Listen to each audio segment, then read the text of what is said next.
Hey everyone, welcome to Be the Change. My name is Lily Mott, and today's episode is about how change comes when you connect with others. I'm not exaggerating when I say this. I think that I could talk to this week's guest for hours and hours, and we still would have things to talk about. De-Mario Knowles is an award-winning public speaker who was on a lifelong mission to make an impact, which I think he's already doing through a lot of this work that he's doing.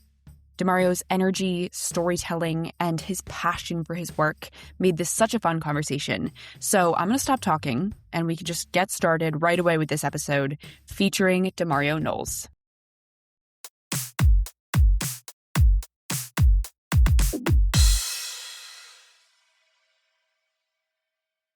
My name is De-Mario Knowles. I was born and raised in the Greater Toronto area in Ontario, Canada, but specifically I was born in the Durham region of Ontario. And I take a lot of pride in my region because geographically speaking, Durham is here and Toronto is directly adjacent to Durham. And obviously, Toronto is a very notorious city that's world-renowned, and Durham, in comparison, is a lot smaller. Like, if you were to ask someone who lives outside of Canada about their thoughts on Whitby, as an example, they're not going to know what Whitby is. So because I'm from this area, I've always been very prideful in my home. And I've always had a dream of doing something big. And I remember that one thing that I really wanted to do growing up was to be a doctor because I wanted to help people. And because I wanted to help people, I was like, okay, I got to get involved in my community. I got to make a difference somehow. I got to make an impact. And when I moved to Whitby in particular, I really struggled with my self-confidence because a lot of my classmates were bullying me about things that I couldn't control, like the pitch of my voice, the things that I liked. And I won't keep it too long-winded, but because I had so much self-confidence issues in elementary school, when I came to high school, I was like, okay, new environment, I gotta make a change, I gotta, get involved in my community. And my grade 9 year was cool. I got involved in 2 clubs.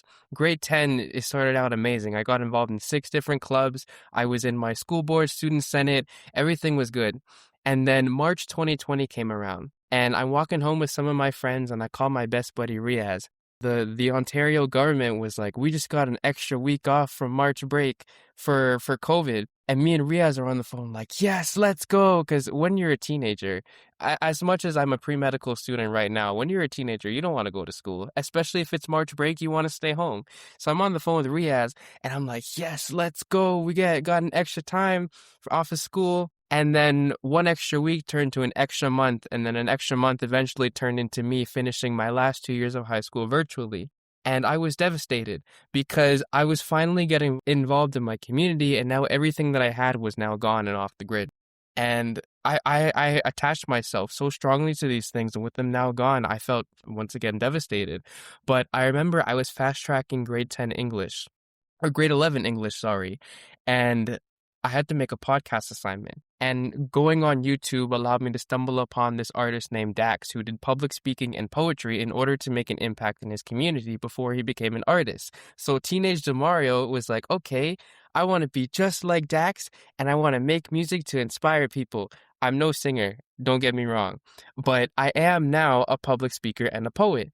And I've been able to be doing this since January 2021, and I've been able to speak for a lot of different organizations and work with many different businesses. I've been privileged to work with McDonald's Canada, which is insane to me.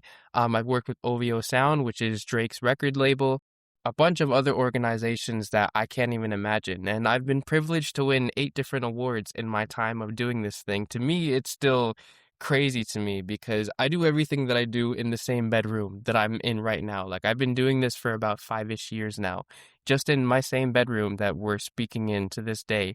And I try to use my story to show people that if you don't have all the circumstances in your favor, if all the resources in your favor, that doesn't have to stop you from making a difference in your community. I'm an example of that. I've had this hoodie that I'm wearing right now for like the past 4 years. I've had this beanie for who knows how long.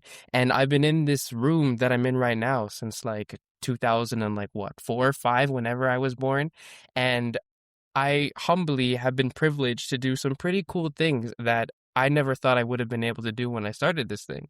And if I can do it, given my circumstances, there's nothing that should stop you from doing the same thing as well. And then I also do my pre-medical studies at the University of Toronto. I'm finishing up my fourth year, so I'm happy for that. I am doing a program in clinical neuropsychology and French because I am Canadian and je suis un francophone. But yeah, other than that, I'm just a guy. I like to consider myself the friendly neighborhood Spider-Man.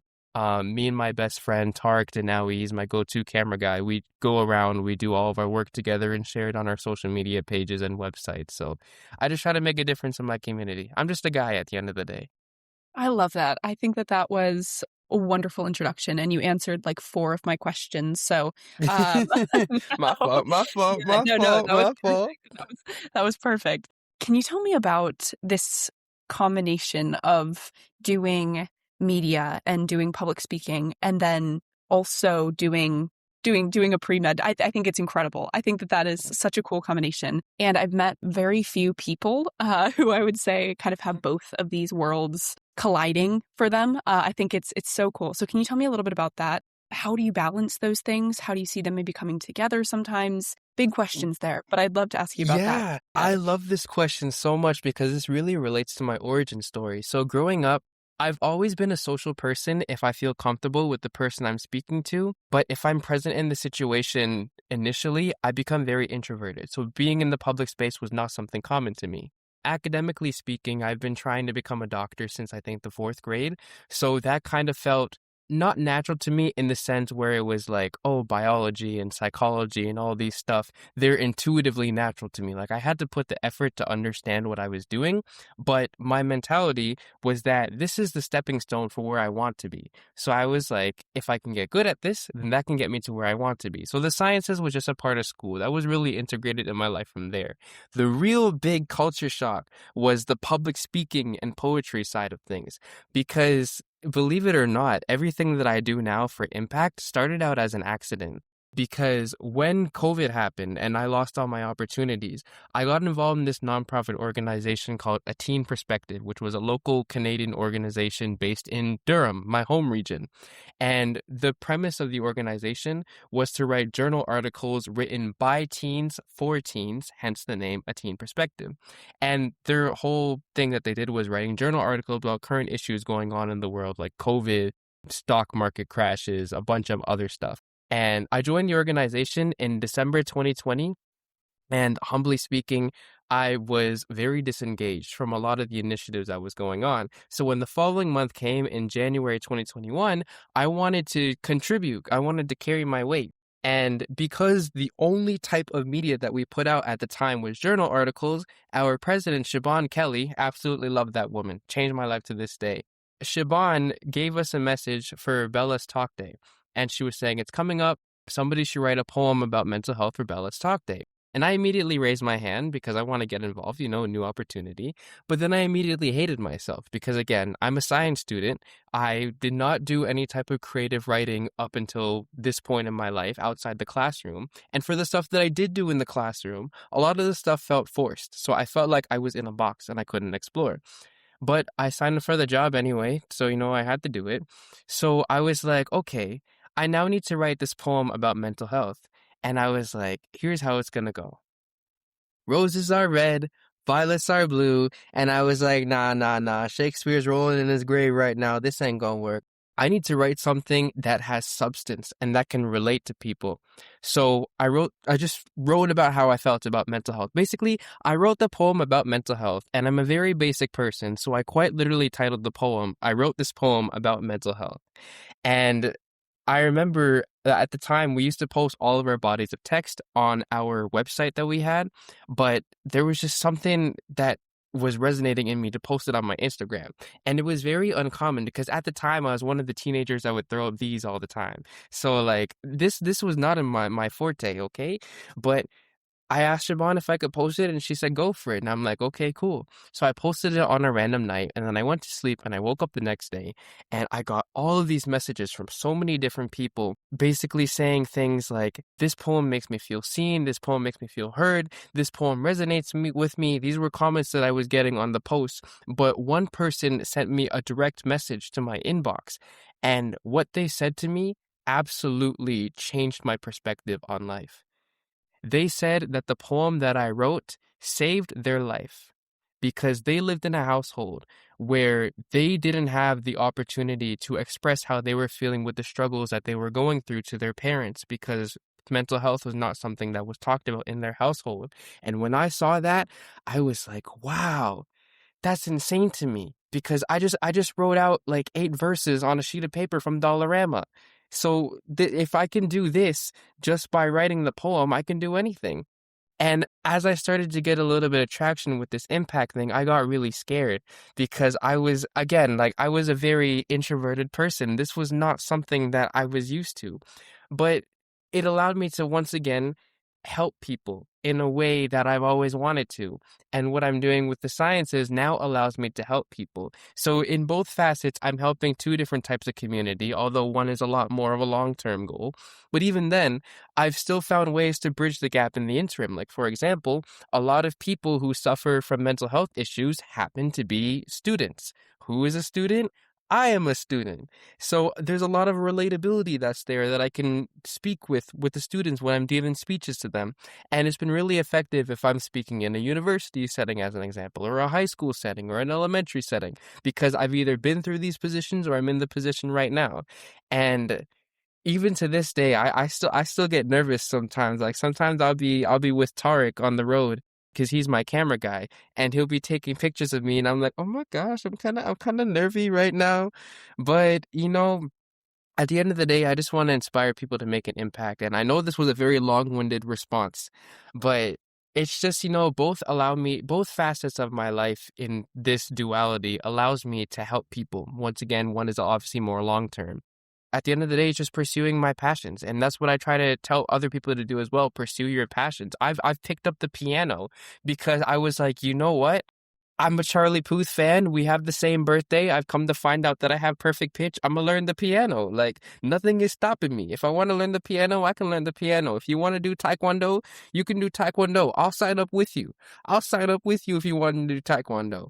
I just try to show people just pursue your passions. Try to make the most of this lifetime while we still have it. And that's what I'm trying to do right now with the work that I do. And just go for it. Go for any opportunity you can go for. I love that. That is so cool. And I think that leads really well to my next question, which you touched on a little bit. But have you ever been nervous at all in your life? It Oh yeah. feels like when I'm looking at you speaking and when you're talking, I feel like when you said that, you get kind of, when you were in social situations, you got nervous or there was, you didn't feel as comfortable sometimes. I cannot see that at all. So my question is, what was it like to do your first couple of public speaking gigs? Were you nervous? How did you get out of that? Or did you really just jump on stage and you were like, nope, this is it. Like, let's do it. Can you tell me a little bit about that? How has that evolved? I mean, first I wanted to thank you for you believing that I present myself in a confident way. My good friend Rebecca, we took a grade 10 French class together, and she told me, if you ever don't know what you're doing, just smile and nod. That's why I'm always smiling and nodding, because I never know what I'm doing. But jokes aside, I want to answer this question in two different ways. I want to talk about my very first speech, and I want to talk about my very first major, like, brand speech, or my first two major speeches. So my first speech it was sometime in 2021. It was a virtual speech for a school here in Pickering, Ontario. It was Frenchman's Bay Public School. I'd never forget that school. I love them to bits. So I was invited to speak for their students association that they had for their leadership club. And the reason why I was nervous wasn't because it's my first ever speech, but I was nervous because it was a joint speech with someone who was years in the industry of doing this. This guy's a professional. I'm a then 16-year-old who's never done this in his life. So I was like really nervous because I didn't know if I'd be able to carry my weight. I don't want to, diminish him because obviously he's very established. His name is Aubrey Nerona. Love that guy to bits. I love everybody to bits. I'm just a guy who loves everybody. But I was really nervous because I was like, this is a big deal. But it went pretty well. They've invited me back, I think like 5, 6, 8 times. I'm skipping the 6 and 7 thing that the kids are doing these days. My brother he's I don't know if he's a fan of that either, but yeah, about like 5, 6, 7, 8 times. I've been able to come back, and I was like, okay, getting my reps in, getting comfortable, and that was cool. But I remember in May 2023, I was giving a speech at this big cipher, this big education conference with high schoolers from like so many different schools. And I have a friend named Nia who I've known since high school. And in my school board, we have this thing called a director of education. That's basically the CEO of our school board. And I worked for my school board as a student trustee in the 2021-22 school year. So I'm familiar with the process. And that allowed me to become familiar of the fact that we were getting a new director of education for this conference here. So because this was the first conference in the director of education's timeline, I have to figure out like who this person is because I have to introduce them as me being the MC. Now, I Googled the person's name and she looks eerily similar to Nia, my friend from high school. And Nia's last name is Taylor.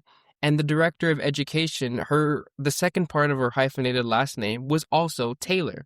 So I messaged Nia and I'm like, hey Nia, the new director of education, she looks really similar to you. Do you by any chance have you like worked with her? And she's like, yeah, that's my mom. And I've known Nia at this point for like 2 or 3 years, but I've never met her mother before. So the first time of me meeting my friend's mom is introducing her, big CEO, at her workplace in front of probably 500 students. I was really nervous because I'm like, if I fumble the bag, my friend's gonna hate me. Like I have to do her mom justice, you know. But it went really well because I remember. So Nia, she posts singing covers to YouTube, and as the introduction music for her mom coming onto the stage, I was able to pull some strings to get the background music to be Nia's cover. So that was cool. But I remember when when I was introducing her mom, I was stumbling on my words before she came onto the stage. But her mom was so sweet. She was just looking at me and smiling from the place that she was standing before she came on the stage. And I'm like, okay, don't get in your head. Everything's going to be good. And things have been awesome since then. But then another echelon was entered into my life last summer, believe it or not. My good friend Tuba sent me a message saying, hey, DeMario, there's a global leadership conference in Toronto that you can be the MC for. And I'm like, okay, Toronto Global Leadership Conference. These are just going to be some people from around the city. I'm good. But I was not good because the global part was actually taken literally. People were flown in from countries like Egypt and Brazil and El Salvador and Honduras to participate as attendees in this conference, and little old Canadian DeMario, the then 20-year-old, the then 20-year-old, had to manipulate the whole setting of the arrangements during this 2-day conference. And on top of that, a member of parliament for Waterloo, a city here in Ontario, was also in attendance at this conference.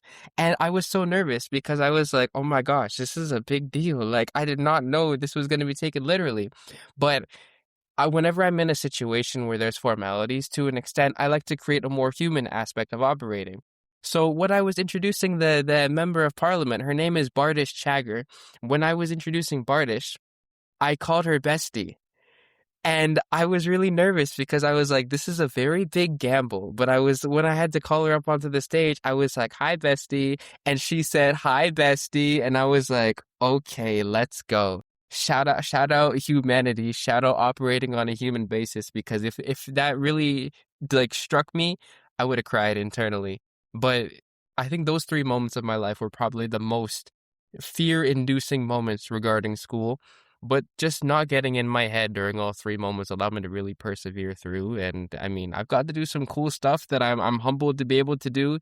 To this day, I still don't know how it works in my favor, but I'm not complaining. I'm just, I'm here to try to make a difference in my community. So I'm just happy that I'm able to really live in the moment. That's so cool. Just saying yes and doing it all. I think that's wonderful. And I love that. I feel like the gamble that pays off is literally the best feeling in the entire world. So Oh, I yeah. love that you shared that. I have one more question for you. Lots of young people might want to make change, might want to get started with speaking or doing work in their communities, but they might not know how to get started. What advice would you want to share with those people who might be listening? I would say to figure out what people that are doing what you want to do are doing and figure out how to replicate it in a way that's accessible to your life. That's pretty much what I did with this one guy named Sam Dema. Love that guy to bits. He's like a big brother to me. He's a established public speaker that has like millions and millions of views on his social media pages. He's top dog, moral of the story. And when I started out public speaking, I saw one of his clips and I was like, I want to be just like this guy.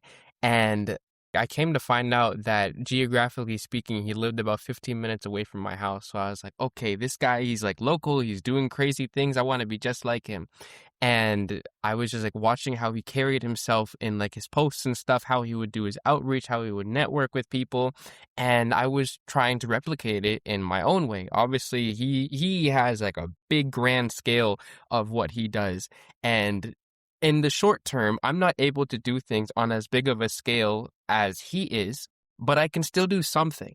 And if I can still do something, that will take me one step forward that is further than where I was yesterday. And if I take another step forward and another step forward, I will either need to sit down after walking for so long, or I will get closer to what my end goal is. And I was even privileged to meet Sam a couple times. I've had some meals with him. We went to the gym together. I've been able to basically break bread with him, share some camaraderie moments, but to not go on a tangent, just try to figure out who is doing what you want to do and replicate what they're doing. Like if you want to be a singer, even if you don't want to look at the top dogs like Ariana Grande as an example, you can find someone that's doing something on a more local level, because obviously that's probably going to be a lot more applicable regardless, and then replicate what they're doing. If you want to be a speaker, figure out what the speakers are doing. If you want to be an entrepreneur, figure out what they're doing. If you want to be a podcast host, check out Lily Mott's page. Like you got to figure out what people are doing and then replicate it. It's like a digital sharing circle in the sense where everybody is showcasing how you can do what you want to do, and then you just take the knowledge with you. So, I mean, that's what I've been able to do. That's how I've gotten my buddy Tarek wrapped into this whole social impact space as well. It's just, High School Musical says it best. We're all in this together. You got to take advantage of the resources that you have available.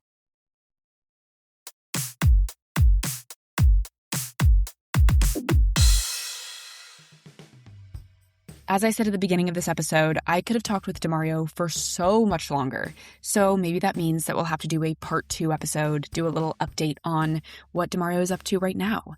I think De-Mario is doing incredible work to inspire others, and I love how deeply he connects with people. All of his stories are about people. The work he does is for people. He's just so genuine, and I think it's such a cool trait to have, especially as we're living in this world that is changing so much.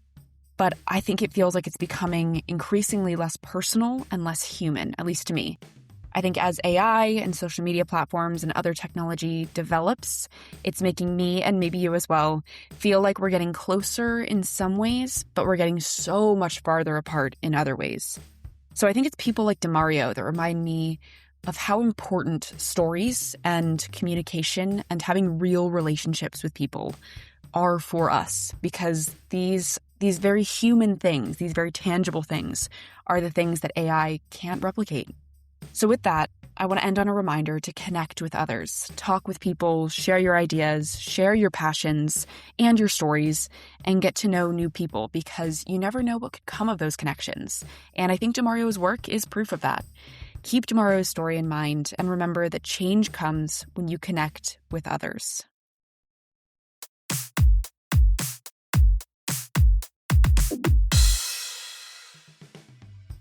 Thank you so much for listening to this episode, and you can find De-Mario on Instagram and LinkedIn, and I included those links in the description. If you want to talk about anything I mentioned, please reach out to me by email at lily@bethechangepodcast.org or on Instagram at bethechangepodcast.